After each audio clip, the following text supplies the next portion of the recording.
Jangan Anda banyak berhayal. Ya, wala tatamannaw. Dan jangan Anda banyak berhayal untuk mendapatkan satu keutamaan yang Allah titipkan pada hamba yang lain. Bima faddalallahu ba'dakum 'ala ba'd. Misal, antum misalnya beraktivitas, tetangga beraktivitas. Tetangga sudah punya mobil misalnya, cukup bagus luar biasa. Tiba-tiba tetangga yang punya mobil, antum yang berhayal makainya. Tuh, enak ya, terus sampai 2 jam tuh. Masya Allah, hayalannya sudah sampai kemana? Sudah sampai ke Jakarta, naik jadi puncak balik lagi. Padahal pakai mobilnya juga enggak. Nah, ini yang jadi masalah. Banyak orang yang membuang-buang waktu dengan menghadirkan hayalan dalam kehidupannya, sehingga tidak maksimal. Ada yang begitu.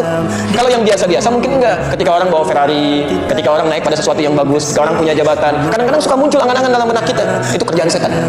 Kerjaan setan. Karena setan sendiri sudah berjanji kepada Allah, di antara caranya dia menggoda manusia dengan menghadirkan angan-angan di benak manusia. Quran surah keempat An-Nisa ayat 116 sampai 119. Posisi paling kanan di pertengahan dan sedikit ke bawah.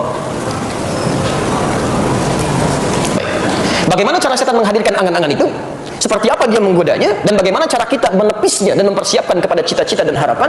Nah, disitulah kita akan bahas nanti setelah menunaikan sholat isya berjamaah. Kita cukupkan dulu karena sudah masuk waktu isya untuk daerah kita. Ya, selanjutnya kita sambungkan setelah menunaikan sholat isya berjamaah.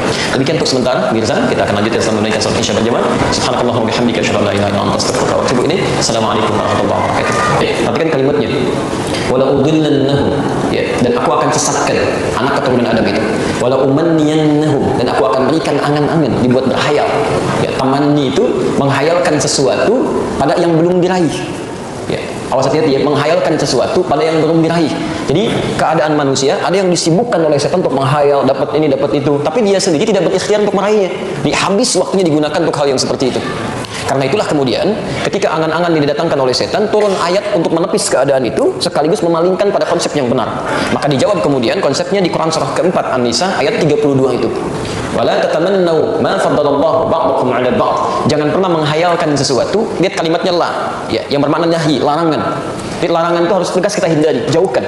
Jadi cara cepatnya kata Quran, begitu ada hayalan dalam benak kita, la, cepat tinggalkan, palingkan. Ini enggak benar. Ya, ada teman lewat dengan sesuatu yang baru, handphone baru, ada otomatis ada pikiran di benak Anda tiba-tiba, saya pengen juga yang begitu. Kemudian mulai membayangkan sesuatu, langsung hilangkan, tepis, ini nggak benar. Itu bukan punya saya, itu punya dia. Tapi Quran tidak berhenti sampai menampilkan persoalan, diberikan solusi dari situ. Kalau cuma menampilkan larangan tidak dikasih solusi, orang bingung, lantas saya melakukan apa? Ya? Maka kemudian turun ayatnya, lanjutkan. Lirijali nasibum mimma iktasabu walin nisa'i nasibum mimma iktasabu. Ya, seorang lelaki akan meraih keutamaan atas apa yang telah dia ikhtiarkan. Demikian perempuan bisa meraih apa yang dia harapkan sesuai dengan ikhtiarnya. Jadi kalau dalam bahasa singkatnya, kalau kamu ingin mendapatkan seperti nikmat yang melekat pada dirinya, ayo berikhtiar seperti dia pun telah berusaha sebelumnya. Jadi kalau ada orang mendapatkan nikmat yang baik, mungkin dia telah bekerja keras, telah berdoa, bekerja keras. Anda ingin mendapat yang serupa, nggak usah menghayal, buang-buang energi, buang-buang waktu, buang-buang tenaga, dan buang-buang